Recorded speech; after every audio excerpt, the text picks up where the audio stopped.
നമസ്തേ.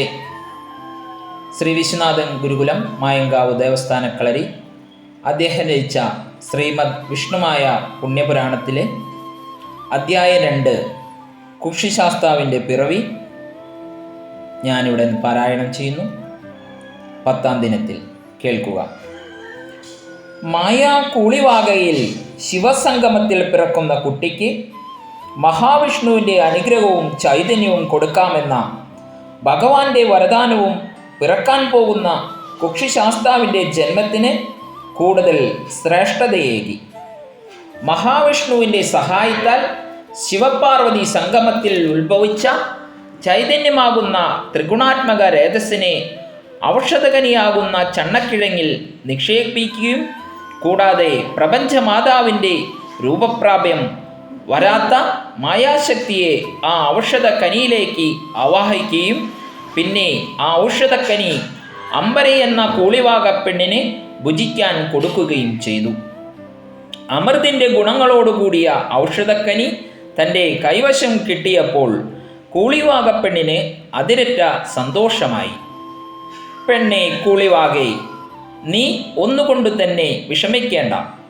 നീ ഈ ഔഷധക്കനി ഭുജിച്ച് കഴിഞ്ഞാൽ പ്രപഞ്ച സത്യ ചൈതന്യമായ പരമാത്മാവിനെയും 335 തത്വങ്ങളെയും നീ ഗർഭം ധരിക്കും.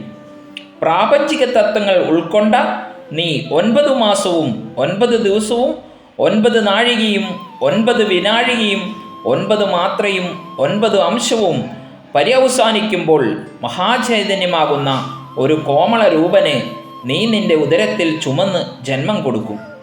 അവൻ 4 യുഗങ്ങളിൽ കൃതയുഗ പുരുഷനായി വാഴ്ത്തപ്പെടും. ത്രേതായുഗത്തിലും ദ്വാപര യുഗത്തിലും മഹാവിഷ്ണു ചൈതന്യങ്ങളാൽ സംരക്ഷിക്കപ്പെടും. എന്നാൽ കലിയുഗ പിറവിയിൽ ശാസ്താവിൻ്റെ, അതായത് ചാത്തൻ സ്വാമിയുടെ സംരക്ഷണത്തിലായിരിക്കും.